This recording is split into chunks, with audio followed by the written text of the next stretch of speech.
Bueno, entonces, ayer centrábamos toda nuestra atención en la teoría de cambio, ¿no? Y decíamos que todo proceso de transformación está mediado por una... ¿Lo puedes desconectar si quieres? Está mediado pues por una pedagogía al servicio de la transformación. Es decir, para nosotros la formación no son solo los talleres, eso es una parte. La acción misma, toda la acción pastoral es formativa del ser humano. Y formativa no solo para las comunidades a las que servimos, sino para los agentes de pastoral. Los pobres también son nuestra escuela, ¿no? Recuerden que siempre lo han sostenido los sumos pontífices, lo han dicho, los pobres nos evangelizan. Y es muy importante que aquí nosotros siempre nos hagamos conscientes que el engranaje, el proceso de transformación está mediado por esa pedagogía, ¿verdad? Una pedagogía que se concentra en cuidar la intención del cambio que queremos lograr, ¿cierto? Entonces, el cambio esperado está mediado por una forma de hacer las cosas. Y entonces es cuando tenemos que armonizar, sincronizar, hacer muy coherente la palabra y el gesto, ¿sí? La forma de hacer las cosas, porque en toda la forma de hacer las cosas cuidamos el cambio que queremos lograr. Y es ahí donde ponemos el mayor empeño. El discernimiento está puesto ahí, ¿sí? La reflexión tiene que estar puesta ahí. Por eso les decía ayer, complejizamos en la reflexión y simplificamos en la práctica. Miren, la acción es lo más pequeño, ¿sí? Tal vez es menos activismo, mejor reflexionado para lograr un mayor cambio, mayor transformación. ¿De acuerdo? Bien, en eso estábamos, ayer dedicamos una buena parte del tiempo. Aquí yo les voy a dejar esta diapositiva porque los veía como ayer corrían a tomar fotos a mis garabatos. Creo que aquí ya queda más organizadito. Entonces, aquí ya tenemos un poco de cómo hacernos nosotros una reflexión para llegar a la conclusión de qué cambios son los que necesitamos. Cuando construimos el futuro deseado, entonces identificamos en el futuro deseado cómo son las personas, las relaciones, las instituciones y la cultura, los modelos de vida de aquello que soñamos. Luego nos venimos al momento presente, cómo son hoy, y luego decimos entonces qué cambios para llegar de aquí hasta allá, qué cambios necesitamos dar, teniendo como pista el concepto de promoción humana, ¿ya? Entonces, ¿qué cambios necesitamos ganar en las personas y en la forma de relacionarse? ¿Se acuerdan? Dijimos que los cambios de las personas, ¿qué tipo de categorías nos ayudan a identificar cambios en las personas? ¿Se acuerdan? Dijimos dos. Cambios de actitudes y comportamientos. En las relaciones, ¿qué tipo de categorías nos hablan de posibles cambios? Capacidades comunicacionales, patrones de relacionamiento. Lo ideal es que hagamos relaciones colaborativas y no competitivas ni autoritarias, ¿cierto? De poder. Y capacidad para el manejo de conflictos. Entonces, en estos dos niveles, ¿sí? En el cambio de personas, del corazón de las personas y de sus relaciones, estamos estableciendo capacidad. Y ahí es donde nosotros estamos dándole la oportunidad de establecer la paz social. ¿Ya? Tiene el señalador. Así. Ay. Yo siempre estoy acostumbrada al tablero, entonces aquí nosotros tenemos, en estos dos primeros niveles, trabajamos los cambios y desde ahí las capacidades para la transformación. Porque recuerden que aquí no somos nosotros los que hacemos la transformación, nosotros acompañamos más en estos dos momentos, devolverles conciencia de su dignidad a los pobres, a los migrantes, a los vulnerables. Después darles capacidad de ser críticos con su propia realidad y comprometerse con ella. Pero ya de ahí en adelante ellos tienen que asumir la responsabilidad de ser transformadores de su propia realidad. Entonces, ¿eso qué significa? Yo tengo que no solo hacer transformación para ellos, tengo que darles la capacidad para que ellos sean agentes de cambio. ¿Estamos? Por eso estos dos primeros niveles se concentran en capacidad. Y al trabajar nosotros en cambios en las instituciones y en los modelos de vida, estamos trabajando más por condiciones, ¿sí? Condiciones para la transformación, para que el cambio sea sostenible, sea duradero. Cuando nosotros oímos hablar tantas veces en la liturgia de paz y justicia, o de justicia y paz, aquí está reflejado, porque la paz solo es sostenible cuando hay justicia. A este nivel trabajamos paz, personas, cambios en las personas y en las relaciones. Y a este nivel, cambios en las instituciones y en la cultura y en los modelos de vida, entonces ahí trabajamos por condiciones sostenibles para que la paz permanezca. Y eso es justicia. ¿Ya? Hasta ahí está, ¿no? Vamos haciendo el repaso. Bueno,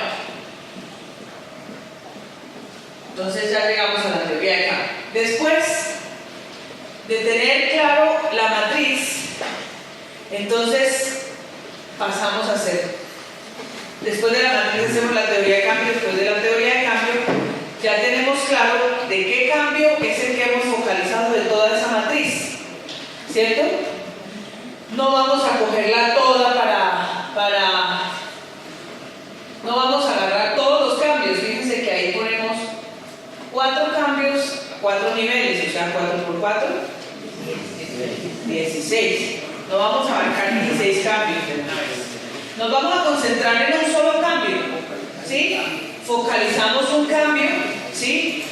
¿Cuál es primero? ¿Cuál es el esencial? Y a partir de ahí, entonces, pensamos en una estrategia que deben hacer a partir de una teoría de cambio. Entonces, el cambio que ponemos aquí no son todos los 16, sino un cambio de todos esos que tenemos allá, ¿sí? Porque recuerden, la matriz es para el largo plazo y luego la planeación ya es para hacer un ladrillo de toda la maqueta.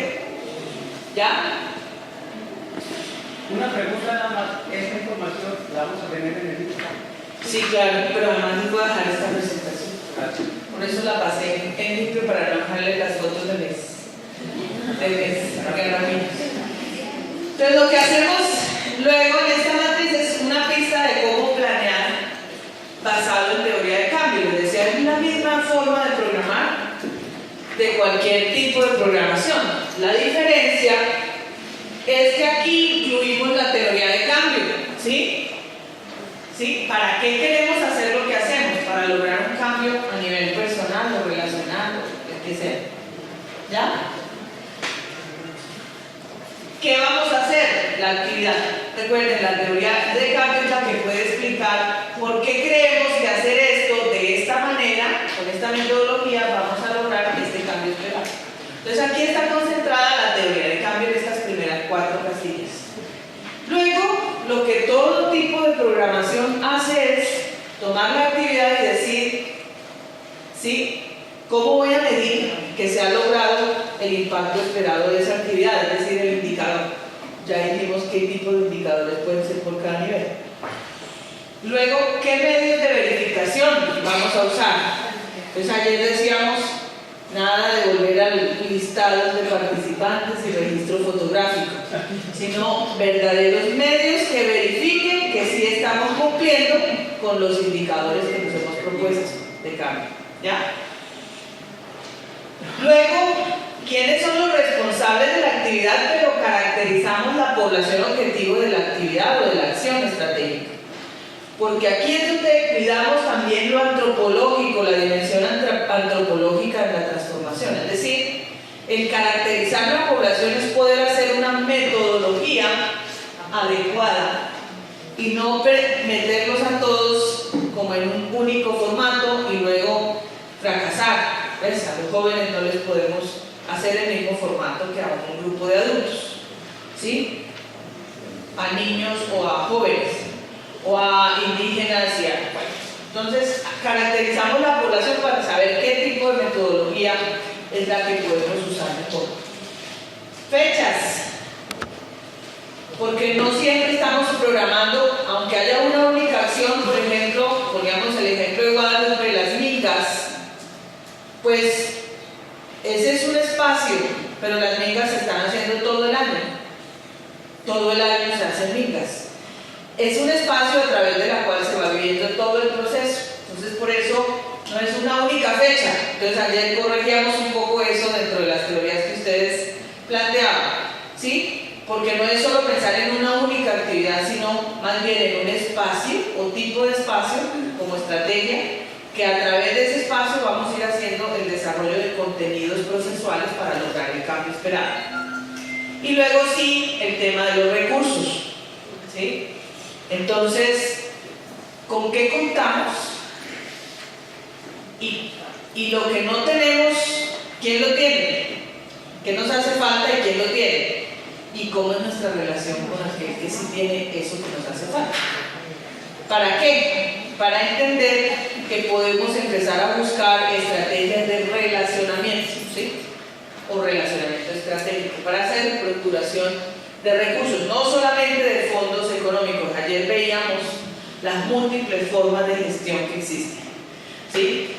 Que pueden ser donativos en tiempo de personal profesional, que pueden ser a través de estrategias como sellos sociales, pero pueden ser muchas formas existen de hacer gestión de recursos, ¿ya? Y luego, en este cuadro sintetizamos un poco el ciclo de los procesos, de las acciones estratégicas para poder lograr el cambio esperado. Entonces ahí está puesto en función como de la ruta que hemos venido siguiendo. Primero la matriz, de ahí pasamos a hacer la teoría de cambio, que es el corazón de todo el asunto, ¿sí? Cuando tenemos la teoría de cambio clara, entonces hacemos la planeación, que es la matriz que les presenté. Una vez hemos hecho la planeación, identificamos qué gestión necesitamos hacer. Después o al mismo tiempo de hacer la gestión, podemos ir haciendo implementación. Es decir, ejecutar lo que habíamos planeado, según lo habíamos planeado. Pero entre la planeación se van haciendo seguimiento y monitoreo para verificar que todo lo que estamos haciendo está funcionando conforme lo planeado, ¿sí? Y al final de ciertos periodos de estar haciendo evaluación para volver a hacer planeación, ¿sí? O ajustar la planeación. Ese es un ciclo de proceso. ¿El 5 qué es? No sé, Implementación. Es la implementación. ¿Ya? Pero luego nos vamos a concentrar hoy en este otro borde, en este otro círculo que está por fuera, ¿sí? Herramientas de seguimiento y monitoreo y herramientas de sistematización, ¿sí? Entonces quisiera hacerles un poco la pregunta. Generalmente, ¿cómo hacen ustedes seguimiento o monitoreo a la labor pastoral? ¿Cuáles son las prácticas que frecuentemente tienen ustedes de que se está haciendo, si se está haciendo, o si se está haciendo bien o no se está haciendo tan bien? ¿Qué tipo de espacios, herramientas, de qué manera han hecho ustedes históricamente seguimiento a la labor pastoral?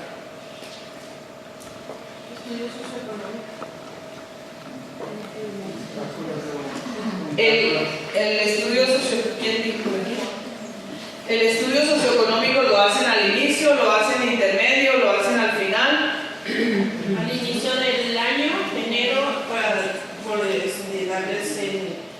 un semestre, y luego a mitad de año, que es junio, y diciembre. Ok, o sea, hacen como un estudio para saber qué tanto está mejorando las cosas. ¿Cuál es el propósito del estudio?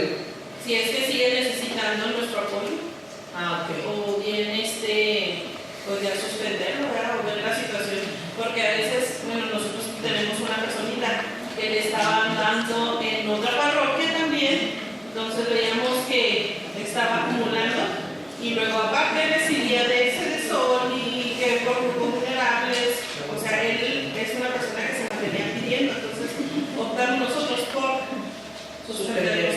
Bien. ¿sí? Bueno, esa es una forma, haciendo estudio al inicio, intermedio y al final. ¿Sí? ¿Quién más? ¿Qué otra forma usan en sus parroquias o en sus pastorales para hacer seguimiento por aquí? Otra manera es la visita para ver las condiciones reales y qué otro tipo de necesidades tiene para tratar de acompañarlo, de levantarlo en una manera integral. Pero la principal, de acuerdo a la entrega del servicio que estamos prestando, es la visita. ¿La visita se hace al inicio o se hace también después? Aquí la recomendación que hacemos nosotros es cada 3 o 4 meses o 6 meses. Ok, Para darle un poquito de seguimiento. muy bien. ¿Quién más? Nosotros con los migrantes, pues es difícil, como siempre está cambiando, lo que hacemos es vincularnos a nivel nacional para saber cuánta gente entra, cuánta gente en efecto llega a las fronteras, ver qué fronteras son las más elegidas. Usamos grupos de WhatsApp y tenemos un encuentro nacional, ahorita acaba de pasar uno, y tenemos reuniones provinciales, y tenemos también, que a veces esto casi no nos sale porque no hay mucha vinculación con las parroquias, ha sido difícil eso, pero ver cuánta gente llega a cada comedor o a nivel local batallamos porque no nos comparten esa información, pero a nivel nacional sí, y con las parroquias de la zona donde está directamente la vía, ahí sí nos dan los dos padres esa información. Es como monitoreamos los cuantos están llegando. Nuestro objetivo, como es nada más cruce, que es ayuda humanitaria, hay que monitorear cuántos están llegando a la frontera. Vemos también en reuniones con gobierno cuántos están cruzando a los Estados Unidos, a cuántos están repatriando, y procuramos tener pues un estudio, hacer estudios serios. Tenemos tesistas, por ejemplo, jóvenes que estudian antropología o sociología, que están haciendo su tesis en el tema y nos ayudan con eso. ¿Pero tienen ustedes algún sistema de registro y caracterización de la población que atienden? Tenemos gráficas para contar cuánta gente se registra.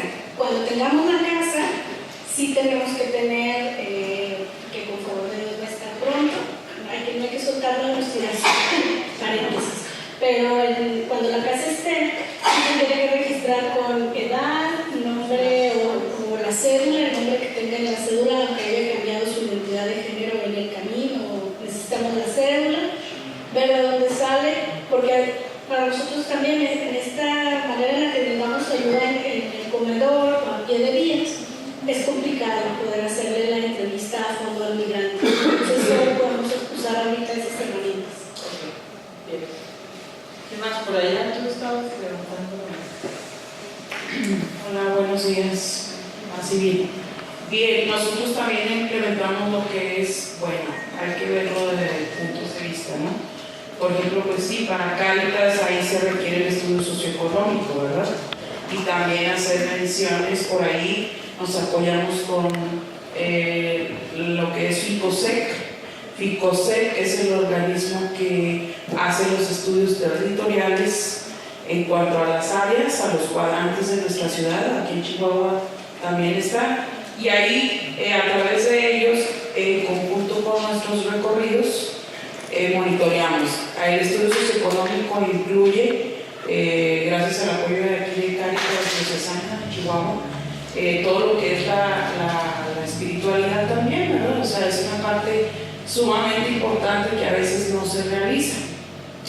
Pero ya dentro del trabajo pastoral que realizamos, por ejemplo, también en la evangelización, nos toca participar, ahí vemos el parámetro sobre encuestas, sobre lo que ellos nos manifiestan al final, al inicio, ¿verdad?, de la evangelización, a veces en la mitad de la evangelización y al final, ¿sí? Porque ahí vemos cuántas personas acudieron, cómo les pareció el desarrollo pastoral, ¿verdad?, de la logística, y eso nos ha dado muy buenos resultados. ¿Por qué? Porque nos permite avanzar y mejorar, pero sobre todo medir, porque también tenemos hermanos de otras denominaciones que asisten. Entonces nos permite ver cómo se visualiza y cómo andamos, ¿verdad? Por aquí la última intervención.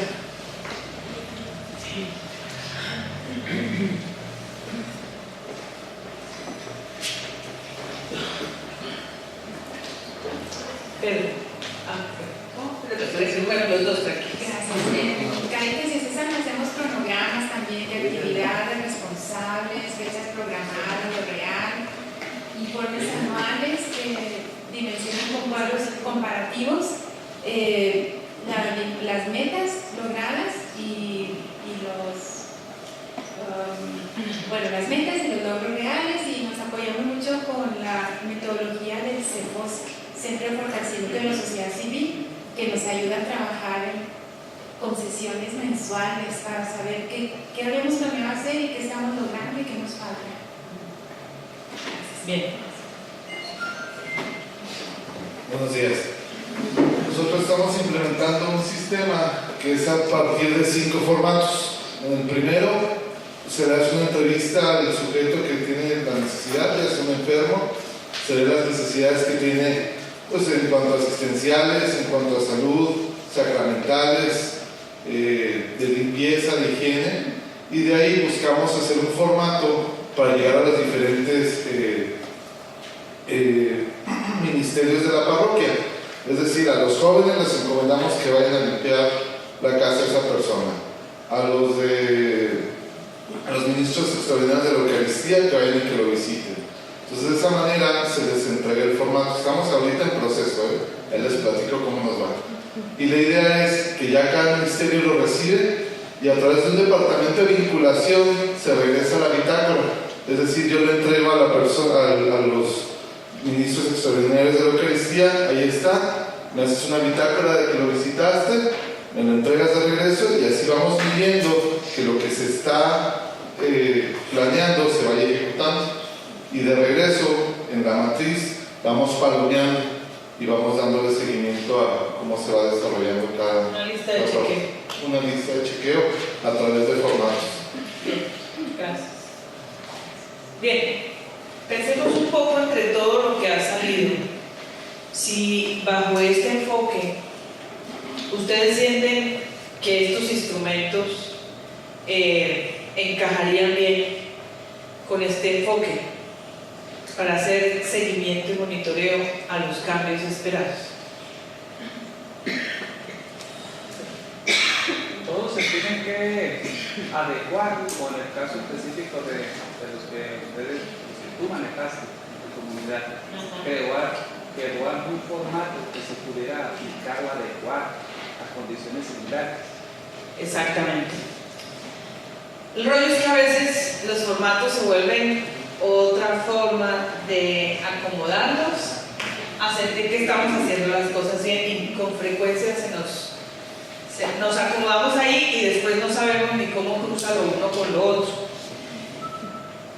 Todos esos formatos o algunos de los instrumentos que ustedes han planteado sirven muy bien, pues, para lo que ha sido hasta ahora el enfoque de la pastoral: identificar necesidades, atender necesidades.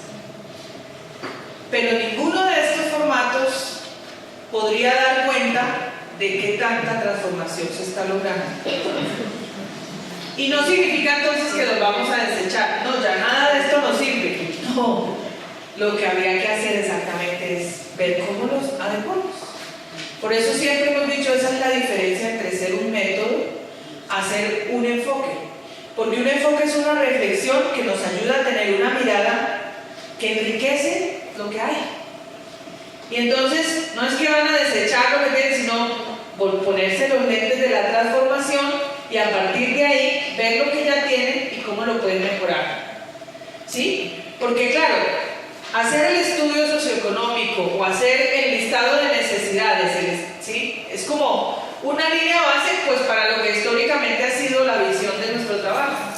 resolver necesidades, atender necesidades, ¿sí? Y poder tomar decisiones en torno a quién se le debe seguir dando la ayuda o que mejor ya no y a otro. Para eso sirve, pues eran funcionales pues para lo que hacíamos. Pero si estamos transitando a un enfoque de transformación, pues eso nos va a exigir ojo. Recuerden que todo es pedagogía. Ahí nos toca a nosotros ir haciendo, lanzarnos, para preguntarle a esos instrumentos qué tanto nos pueden ayudar a documentar, a registrar la información para después analizar qué tanto estamos logrando los cambios que queremos. ¿Ya? Entonces sí es importante, por eso lo pongo en un círculo, porque tanto los instrumentos de sistematización como los de seguimiento y monitoreo son los que tienen que dar toda la información para evaluar el impacto que estamos teniendo. ¿Sí? Y por lo tanto, caracterizar y recoger cifras y contabilizar a la gente y contabilizar las necesidades que tienen puede ser una parte, porque seguimos teniendo asistencia. Pero no puede ser todo lo que ocupan los instrumentos.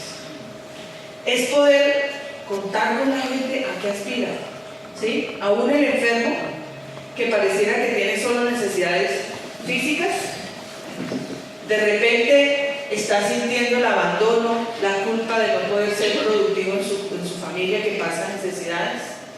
¿Y cómo podríamos pensar en transformar las condiciones de vida? Eso implica trabajar con la familia y no solo con el enfermo. Entonces, cuando hablemos de cambios ahí, seguramente que eso nos va a obligar a ampliar el checklist, porque ya no va a ser aplicado solo al enfermo, sino a su entorno familiar y a las condiciones relacionales, por ejemplo, que hay ahí. Entonces, medir eso ya no es suficiente con un checklist. ¿Ya?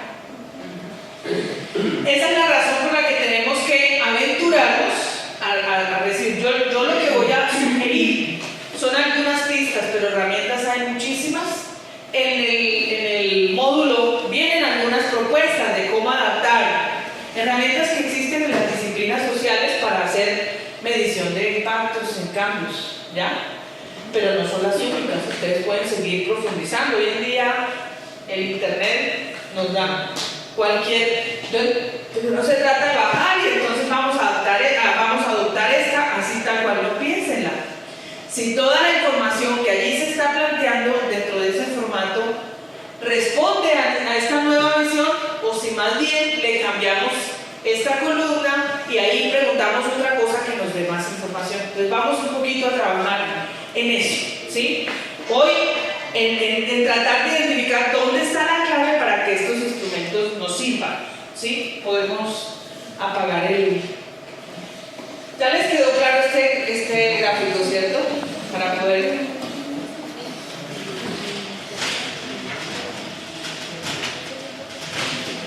Bueno, pero ahí se puede quedar.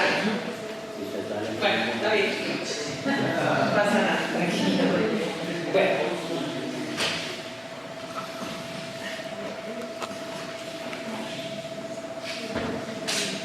Entonces,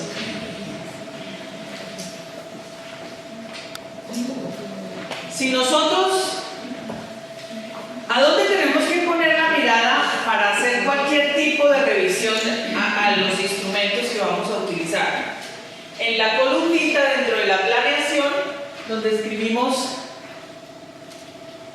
el cambio, ¿sí? La acción, ¿sí? La metodología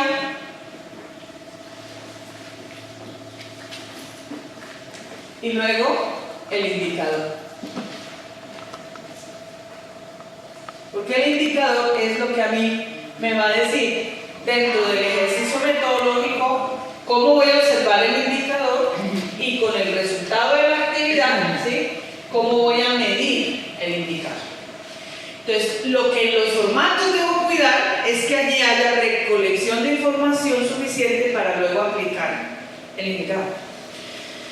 Por eso es que el indicador no debe tener valores, ¿sí? A veces creemos que un indicador es el 80% de las personas han tomado conciencia. Eso no es un indicador, eso es un resultado, ¿sí? El indicador es como una regla, ¿sí? Una regla. la regla no es una medida como tal, sino un instrumento para medir. Entonces, cuando usted aplica la regla a la superficie que quiere medir, entonces sale el resultado.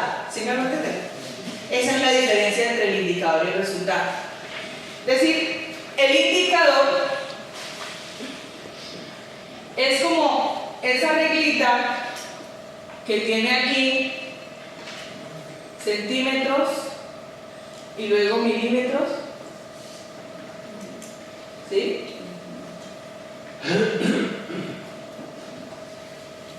Ella es una regla, punto.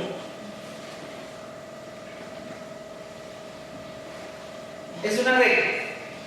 Ella en sí no es una medida, sino un instrumento para medir. Eso es un indicador. Cuando yo aplico esa regla en esta hoja y vengo y la pongo aquí y me doy cuenta que mide 3,5, entonces lo que hago es aplicar la regla y desde ahí decir que el resultado de la medición me arroja que el tamaño de ese papel es de 3,5. ¿Estamos? El resultado es ese. Por eso la regla no tiene un juicio de valor. El valor se da en el resultado una vez medimos. Es decir, el resultado sale producto de la evaluación, del ejercicio de medir. Entonces el indicador no puede ser algo ya medido, sino el instrumento para medir. Bien, yo me fijo en el indicador y lo que debo decir es cómo recojo la información sobre la que luego voy a aplicar, ¿sí? La regla, el indicador. Entonces, este papelito es el que yo voy a medir después. Entonces, por eso, el indicador me tiene que sugerir a qué le voy a aplicar cuando terminen las actividades o un bloque de actividades, esa regla.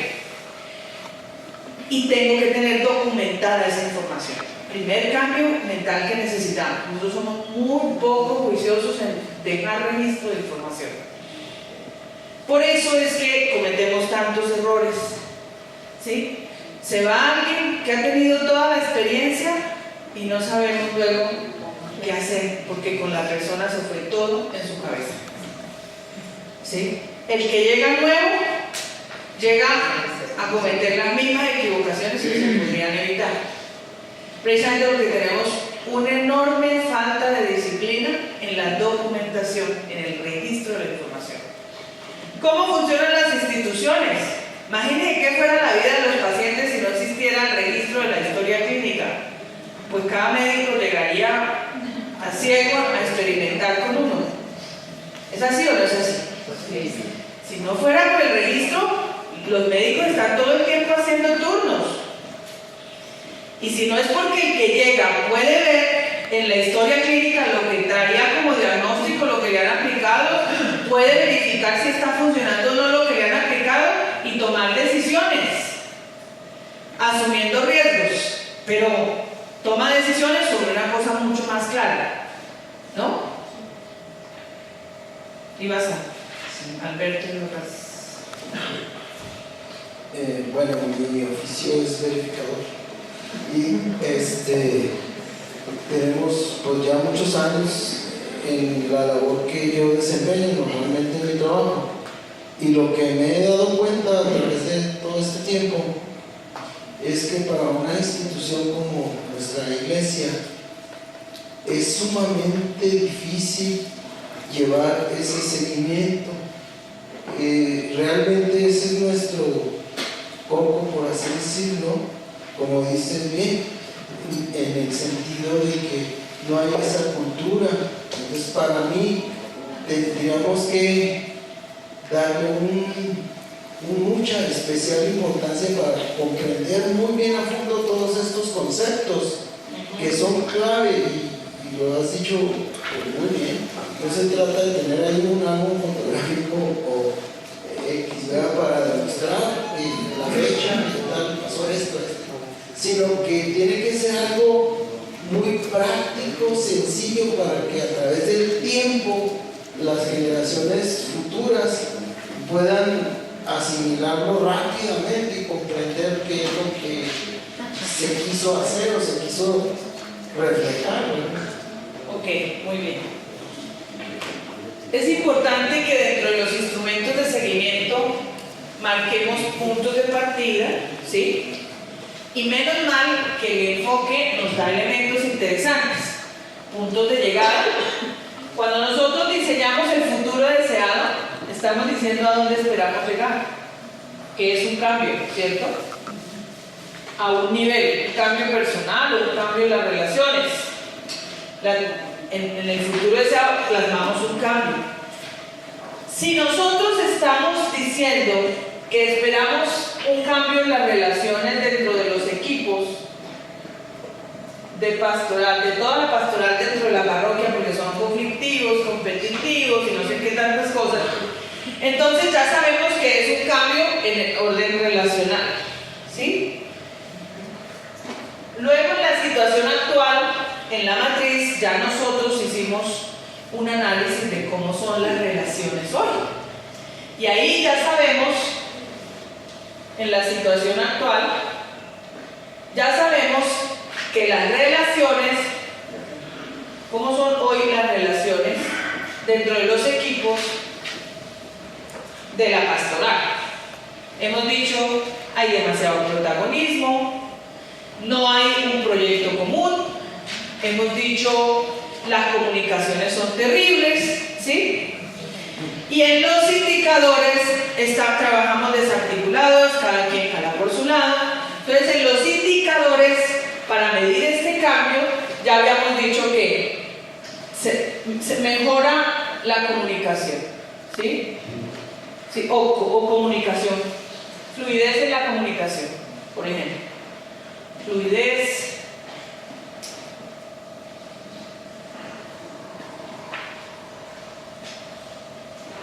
en la comunicación. Aquí, ¿qué es lo que yo voy a medir? Pues qué tanto una comunicación fluye. Es decir, que si damos una información, de verdad todos se ocupan que todos estén informados. Sí, fluye, corre la comunicación, fluye bien. Otro indicador dijimos, relaciones colaborativas, ¿sí? El indicador va a medir qué tanto están aprendiendo a colaborarse entre sí, porque hemos dicho que son competitivas.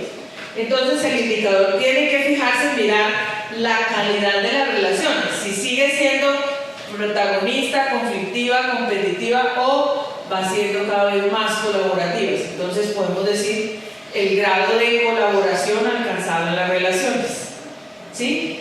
El grado de colaboración alcanzado entre los grupos.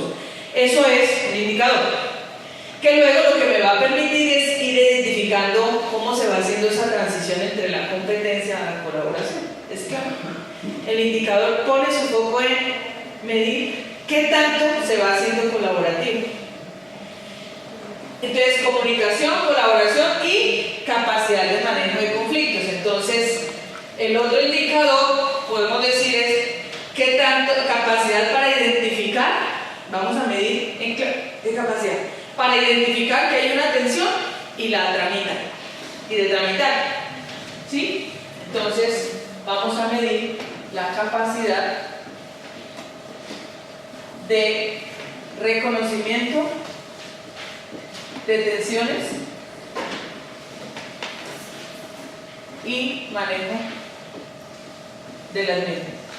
¿Qué tanto van aprendiendo a manejar esas tensiones de forma positiva?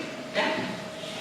Entonces, tenemos 3 indicadores concretos, porque lo que dijimos es el cambio esperado, es que los equipos de toda la pastoral de la parroquia se articulan, trabajan en torno a un proyecto común y de verdad viven la experiencia de la comunión en la parroquia. Ese es el cambio que pusimos en ese nivel de relación. Y dijimos, además, que entonces hoy viven peleándose, viven conflictuando, no se comunican, cada quien jala por su lado. Ya tenemos punto de partida, punto de llegada. Y tenemos los 3 indicadores que nos van a permitir que tanto estamos logrando el cambio esperado. Fluidez en la comunicación, el grado de colaboración entre los grupos y la capacidad para identificar que está surgiendo una nueva tensión y darle manejo positivo. Esos 3 indicadores nos van a permitir ir midiendo que tanto estamos logrando el cambio.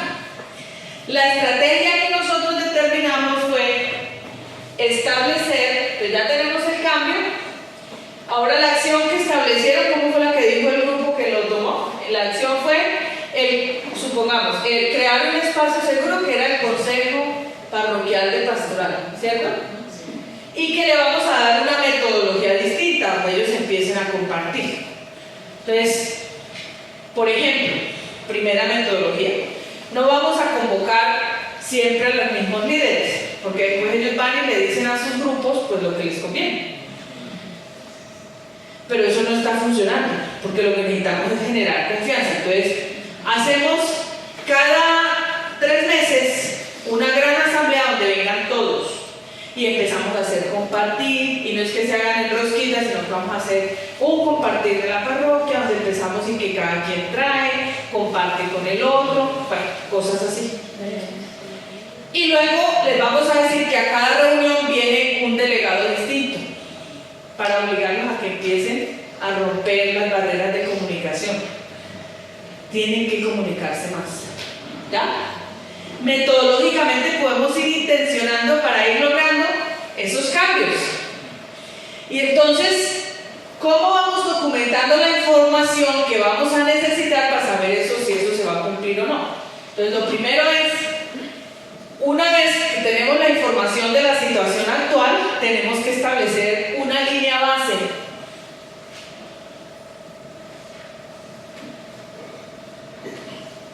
¿Sí? Y la línea base no tiene que preocuparse de recoger información inútil, sino estrictamente pues la información que nos interesa para medir el cambio. ¿Sí? ¿Qué nos interesa medir en la línea base? Información como del grado de escolaridad de los miembros de los grupos parroquiales. Eso no tiene ninguna relación con estos 3 aspectos que dijimos aquí. ¿Sí? En cambio, sí podemos medir capacidades comunicacionales, ¿cierto? Y entonces podemos hacer unas preguntas que nos permitan indagar cómo son sus capacidades comunicacionales. Por ejemplo, cuando a usted algo no le gusta en su organización o en la parroquia, ¿cómo lo expresa? Y que la gente diga, no, pues yo soy muy tímida, a mí no me gusta estar generando problemas, yo prefiero, me lo trago, después lo comento con mis amigas. Ah, bueno, esa es una causa. Porque por ahí no le empieza a ocurrir el disgusto, pero no se tramitan las cosas, por eso son los conflictos. ¿Sí me hago entender? Ya estoy teniendo la información que necesito, porque me permite entender de dónde es que, no es que la gente sea mala, pues es que no hemos recibido todas las capacidades. Entonces, en lo que tiene que ocuparse no solo son retiros de espiritualidad para que se viva la comunión. ¿Qué tal si en una convivencia le damos un taller de habilidades comunicacionales para que la gente aprenda a expresar lo que le incomoda, lo que no le gusta? Y entre todos puedan ofrecer alternativas para cambiar las cosas dentro de la parroquia sin que eso implique que se estén peleando. ¿Sí? Porque a lo mejor al establecer la línea base lo que nos vamos a dar cuenta es que eso es una constante, que puede ser un problema incluso cultural, que nos han dicho, deje así, no sea problemática, no ande diciendo las cosas. Y de repente ahora tiene que cambiar. No, si no nos gusta hay que saber expresarlo, porque si no lo digo lo voy a estar actuando después en todo, en una mala actitud. Entonces lo que tengo que aprender es a la mejor manera de expresarlo y que entre todos hagamos consenso de cuál es la mejor manera para todos. comunicación tiene un papel muy importante en las relaciones. ¿Vio? Por eso es tan importante que hay, insisto, hay que complejizar la reflexión. Entonces, pensarse en formatos. ¿Qué información necesito para entender la fluidez de la comunicación? Si eso no lo sabemos, preguntémosle a un comunicador o un psicólogo que también trabaja ese nivel relacional y sabe el papel que las comunicaciones tienen.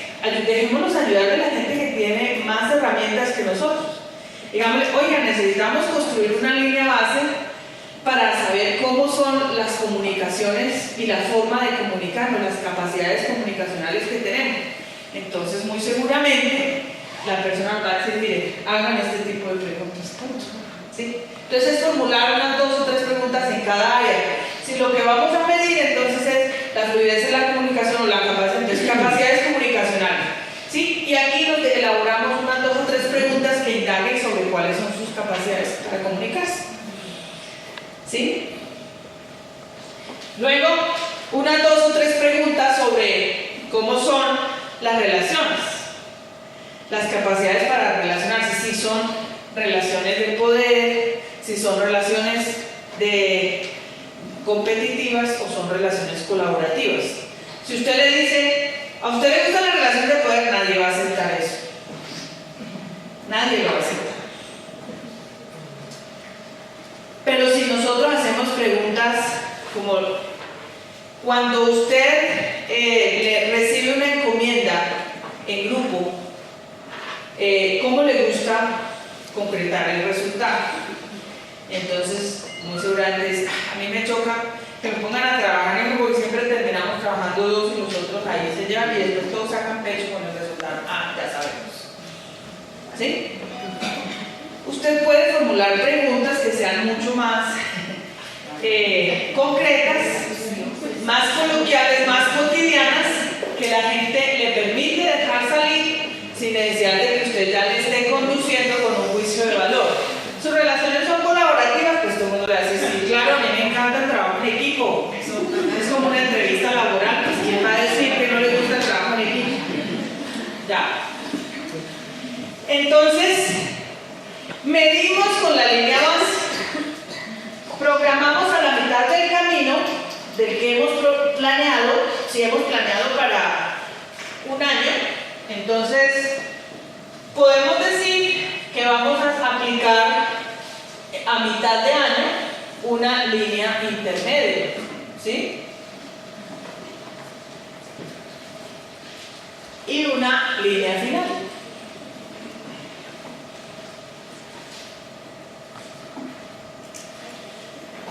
Si este fue el formato que aplicamos al inicio, tiene que ser el mismo que aplicamos a la mitad y el mismo que aplicamos al final. Cuando usted compara las respuestas en cada momento y ve que hay una evolución hacia lo que el indicador me proponía, entonces hemos sido muy eficientes en formular un instrumento. No se compliquen la vida con tantos instrumentos. Yo les digo, mire, si usted hace una línea base y allí caracteriza y de paso pregunta por los indicadores, ya, no se inventen más formatos, no se inventen más cosas, ¿ya? Porque es que a veces, no, pero es que hay otro método y entonces el otro método nos dice que recojamos estos otros formatos. No se compliquen la vida. Si es para medir lo que están logrando, bien, porque aquí solo es para evaluar el resultado, ¿sí? Si estamos logrando el cambio esperado. Ahora, si a la par de eso yo necesito monitorear más cosas, entonces, por ejemplo, si estamos cumpliendo bien la planeación, entonces ahí es otro el cuento, porque aquí esto solo me está midiendo el avance en cuanto al cambio esperado, no más. Pero si yo voy a hacer un seguimiento a la programación, es que son niveles distintos. Es muy distinto ver el impacto que está teniendo nuestra labor a vigilar o darle seguimiento que nosotros estamos haciendo lo que dijimos que íbamos a hacer. Son 2 niveles diferentes, ¿sí me van a entender? Entonces, está claro que con que ustedes se diseñen una buena línea base después replican esa misma al nivel intermedio y la aplican al final y ya tienen para medir el impacto, no más. No se inventen más cosas. Pero para hacerle seguimiento a la planeación que ustedes hicieron, pues entonces es otra forma es otro instrumento. Porque ahí lo que ustedes van a intentar verificar es, primero, si se está cumpliendo lo que se programaron. Segundo, si los que asumimos la responsabilidad estamos cumpliendo. Pero eso ya son más cosas internas, no tanto del impacto que queremos, sino internos. Si nosotros estamos haciendo juiciosamente la labor que dijimos que íbamos a hacer. Pues es la misma matriz de planeación que hicimos y le agregamos 2 columnas. ¿Sí? O 3 columnas. Y a cada actividad le decimos: ¿se cumplió? ¿No se cumplió en la fecha? ¿Sí? Logros y dificultades, punto. Si fue reprogramado, entonces se va reprogramando. No se hizo en esta fecha, pero se hizo en tal esta otra fecha. Pero es un seguimiento nuestro, interno, para saber si estamos cumpliendo con lo que dijimos que íbamos a cumplir. No se complique, le aumentan a la misma planeación 2 o 3 columnas más y ahí se preguntan ustedes mismos lo que les interesa.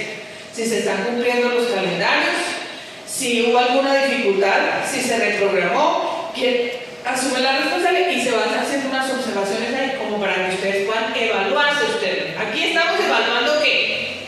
El impacto. En el seguimiento a la planeación o a la programación, ¿qué estamos evaluando? Nos estamos evaluando nosotros como equipo. ¿Ya? ¿Queda clara la diferencia? Son 2 niveles distintos. Algunos de lo que ustedes refirieron se refieren mucho más a evaluar nuestra labor como trabajo, como equipo de trabajo. ¿Sí? Ya para medir el impacto, entonces sirven este otro tipo de... Las listas de chequeo son una forma de verificar cuando son cosas puntuales. Por ejemplo, lo que vamos a hacer es proveer ciertas cosas, pues las listas de chequeo siguen siendo útiles, ¿no? Ahí no hay ningún inconveniente. ¿Hasta aquí alguna pregunta? Ahora, si además de medir el impacto, digamos, este tipo de mediciones para medir impacto, ¿sí? Hacerle seguimiento al impacto que va teniendo nuestro trabajo. Lo otro es, ¿sí? Una medición interna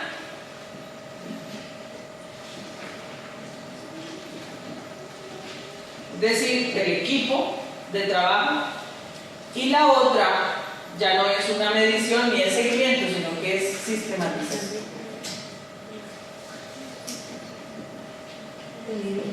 La otra forma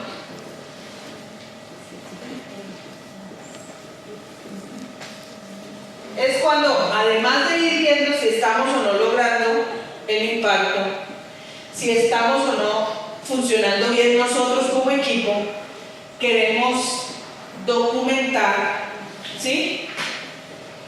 Por un lado, la memoria del proceso. Recuerden, esto mide mucho más si el impacto está siendo eficiente o no, si nosotros como equipo estamos logrando ser equipo y funcionar bien. Esto mide más la funcionalidad y esto la misionalidad. Pero la sistematización, ¿qué es lo que realmente quiere recoger? Memoria, ¿sí? Es decir, cómo fue el proceso, ¿sí? Pero además quiere recoger y documentar el aprendizaje.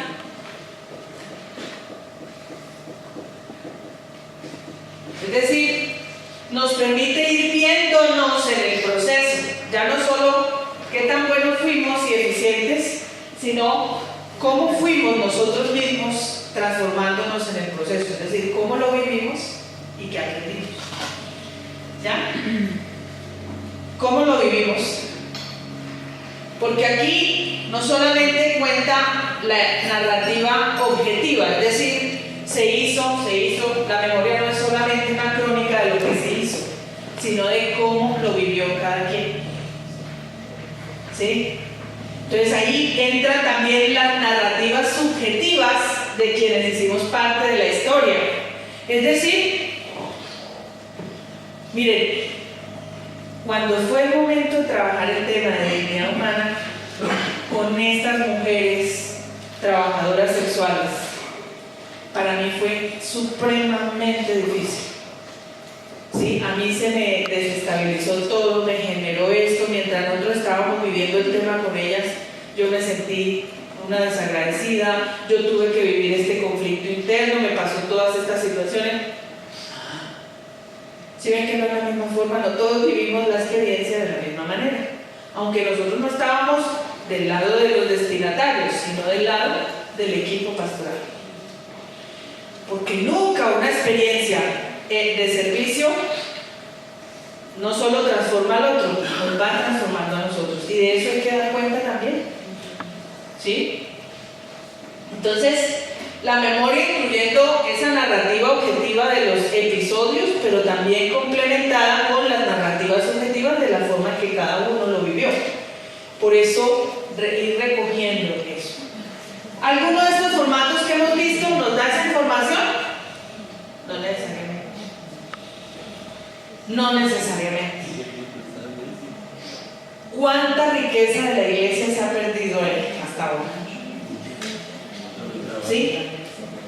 Qué interesante es que le permitamos no solamente que la bitácora nos dé cuenta de que se hizo y se hicieron muchas cosas, sino que la gente pueda registrar qué vivió, qué se encontró, cómo lo vivió, qué aprendió. ¿Sí? ¿Y eso qué le dejó? Y que eso lo vayamos volviendo luego analizado, nuevo conocimiento para nuevos agentes de pastoral. Todo el tiempo estamos diciendo que hace falta formación. ¿De dónde tendría que salir la formación?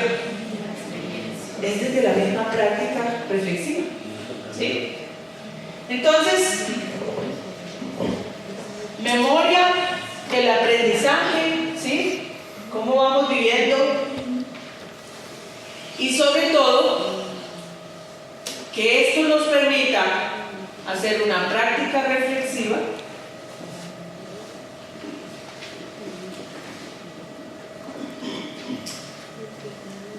¿para qué? Esto tiene un propósito.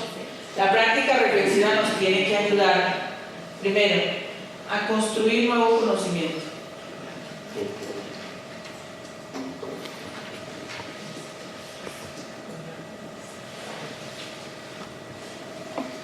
Ahora entienden por qué en el primer módulo trabajamos lo de comunidad de aprendizaje.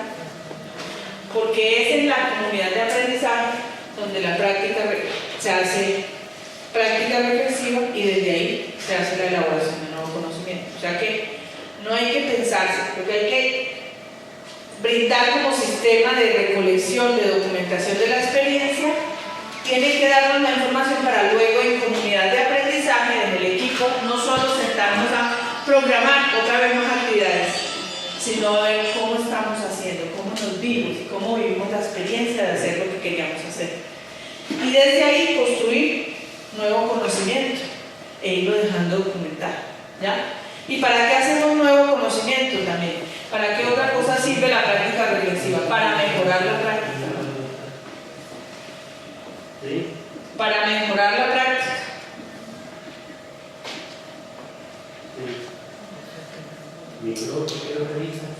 Y finalmente, para hacerla transferible.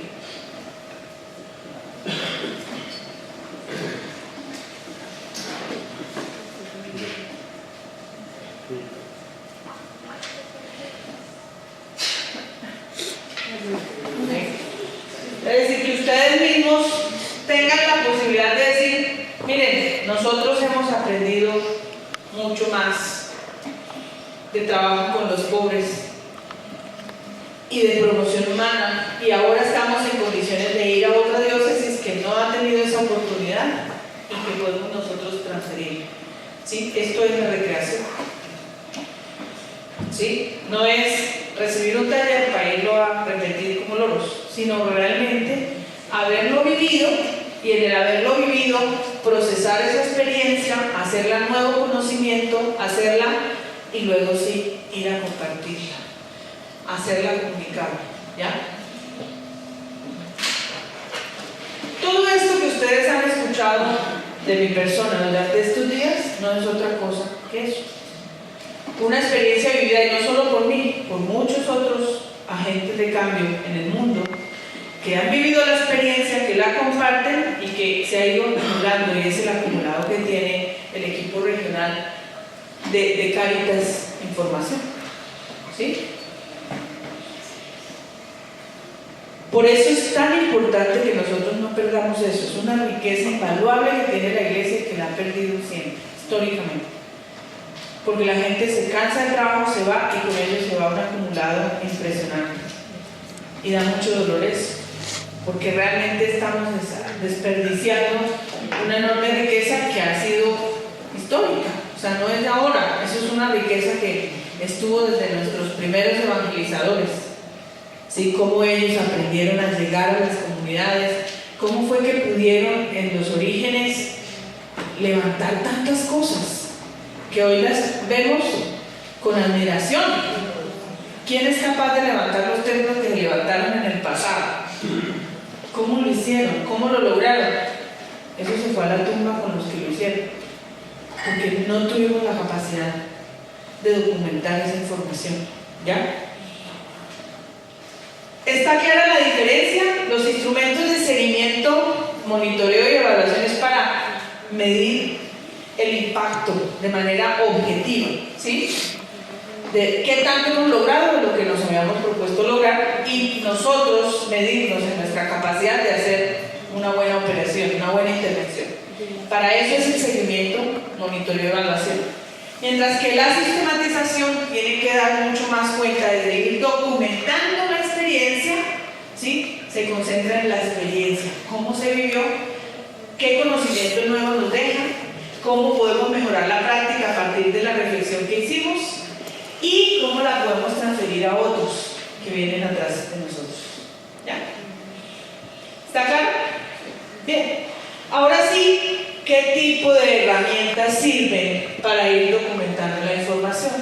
Porque la sistematización, muy al contrario de lo que se ha creído, a veces es, pues muy interesante la experiencia que hizo Acapulco con los centros de escucha a las víctimas. Entonces, contratemos a un profesional que venga y haga unas entrevistas, recoja información entre quienes estuvieron ahí y luego publique un libro. Después que nos hagan un video.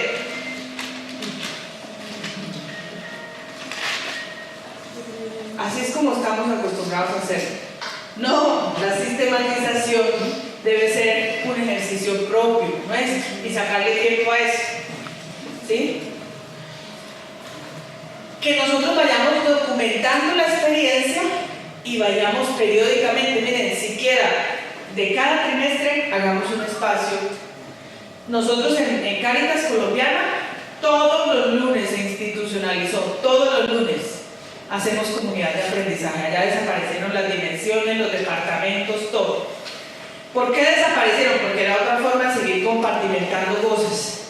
Hoy lo que hacemos es comunidades de aprendizaje. ¿Qué nos interesa ver de nuestras apuestas? Entonces dijimos, miren, la Cáritas Colombiana en su estrategia de intervención se comprometió a trabajar en 3 áreas fundamentales: comunidad de aprendizaje, de paz y reconciliación, porque mucho de lo que hacemos está orientado a paz y reconciliación. Entonces hay una comunidad de aprendizaje con colegas de distintas áreas, proyectos y cosas que trabajamos en paz y reconciliación. Yo lo hago desde la formación, otros lo hacen desde experiencias de desarrollo, otros lo hacen desde experiencias comunitarias, iniciativas locales de paz, otros lo hacen, y cada quien de su profesión, desde lo que tiene, nos juntamos qué hemos aprendido en términos de paz y reconciliación que funciona, y por eso podemos tener estos videos, porque vamos haciendo ejercicios, identificamos buenas prácticas y podemos hacerlo. ¿Ya? Mucho de lo que este diplomado tiene es producto de esa comunidad de aprendizaje. Tenemos otra comunidad que trabaja mucho más sobre tierra y territorio, porque en Colombia el tema de la tierra es uno de los grandes temas estructurales que ha estado detrás de todos los ciclos de violencia del país. Entonces el tema de la tierra es un tema importante.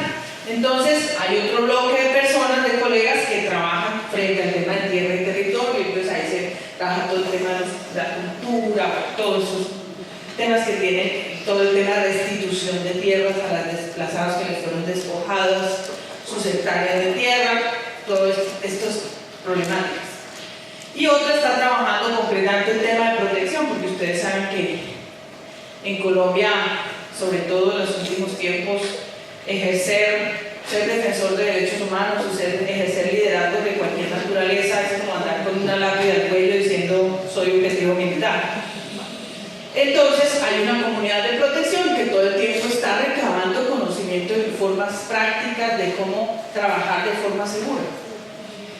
Entonces tenemos 3 comunidades, todos los lunes de 10 a 12:30 las comunidades de aprendizaje se reúnen. No necesitan un jefe que esté vigilando, ¿será que sí? Ese día todo el mundo sabe que no puede viajar, que no puede estar por fuera y que tiene que participar de su comunidad de aprendizaje y va llevando su propia ruta. La misma comunidad propone qué quieren indagar, se formulan sus preguntas, empiezan a documentar cosas y van haciendo aprendizajes. ¿Ya? Nosotros lo hacemos semanalmente, pero por lo menos mientras adquirimos el hábito, yo sí les quiero insistir muchísimo en que ustedes como equipo, aparte de todas las otras reuniones que para el retiro de Cuaresma, que además para programar el trabajo que hacen ya, les saquen al menos, ¿sí?, una jornadita en el trimestre, si no cada mes, pero por lo menos en el trimestre, para hacer comunidad de aprendizaje. Es decir, para irse viendo cómo están viviendo la experiencia que han aprendido, ¿sí? Pero cómo llegar a esos espacios con una información documentada. ¿Un diario de campo? Un diario de campo es un instrumento ¿sí? Las bitácoras, si se nutren, por ejemplo, con preguntas de qué aprendí hoy, ¿sí? Es que son cosas que nosotros mismos podemos reelaborar. En cualquier cosa de internet usted puede bajar esos instrumentos. ¿Qué es una bitácora? ¿Qué es un diario de campo? Y aliméntenla con las casillas o las preguntas que ustedes quieran. Lo importante aquí es que indaguen sobre cómo están viviendo la experiencia y el aprendizaje que van teniendo. ¿Quién va a probar a participar? Una relatoría. Una relatoría, bueno, más bien una crónica, porque una crónica es mucho más, la relatoría es más como dejar cuenta o registro de los acuerdos a los que se llegaron, ese tipo de cosas. Digamos que es más una documentación para certificar que algo se hizo, ¿sí?, y que se acordó, y luego darle seguimiento a esos acuerdos. Eso más bien sería un instrumento que serviría para este bloque de seguimiento y monitoreo, más que para sistematización. ¿Qué otro instrumento?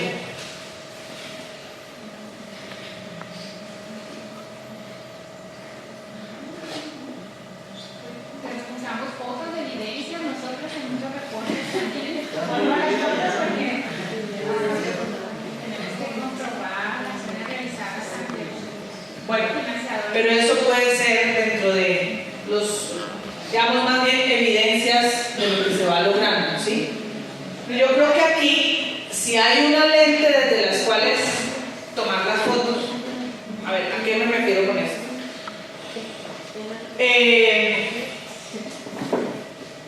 Quiero usar una expresión que hizo, un tema que hizo un GIZ en Colombia. Hay una organización alemana que nos ayudó muchísimo para entender cómo poner lentes a la realidad y desde ahí documentar información.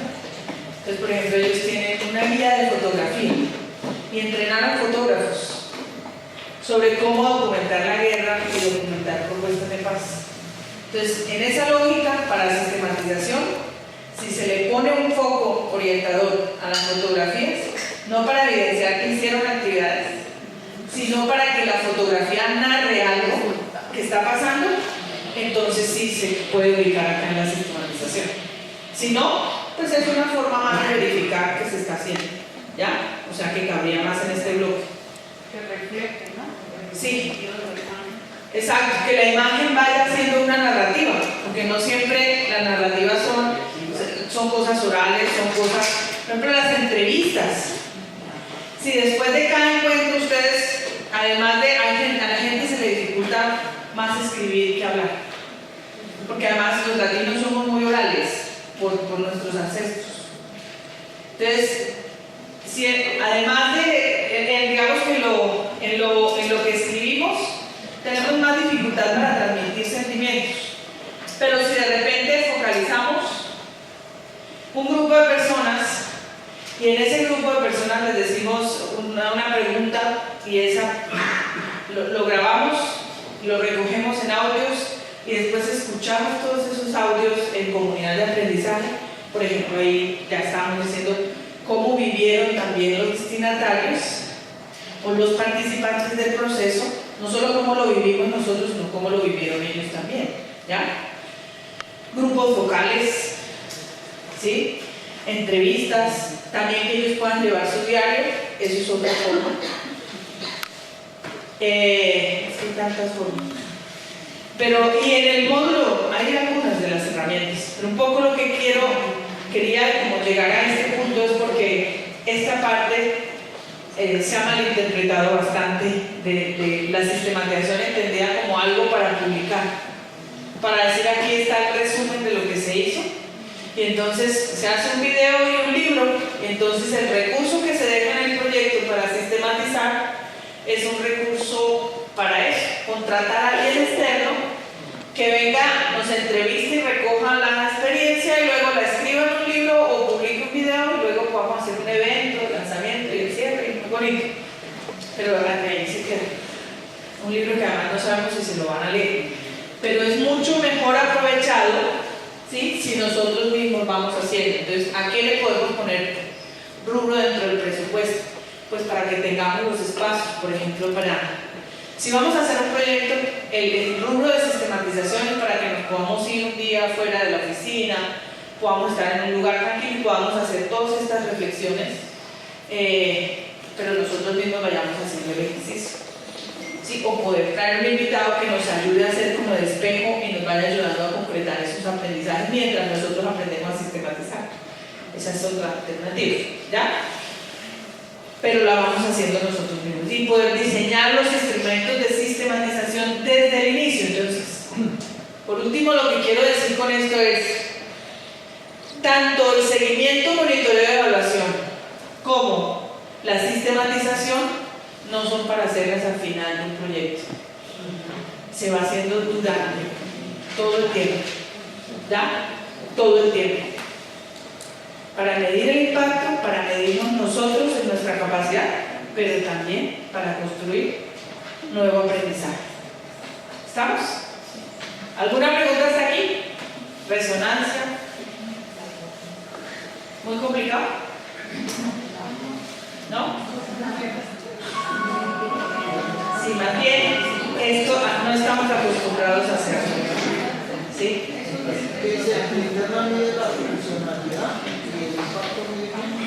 La misionalidad, ¿sí? Cuando nos evaluamos nosotros, lo que vemos es nuestra funcionalidad, cómo funcionamos, estamos funcionando bien o mal. Cuando medimos el impacto, entonces estamos verificando la misionalidad, o sea, nosotros queríamos hacer esto, nuestra proyección, nuestra misión, ¿sí? ¿Alguna otra pregunta? ¿Resonancia?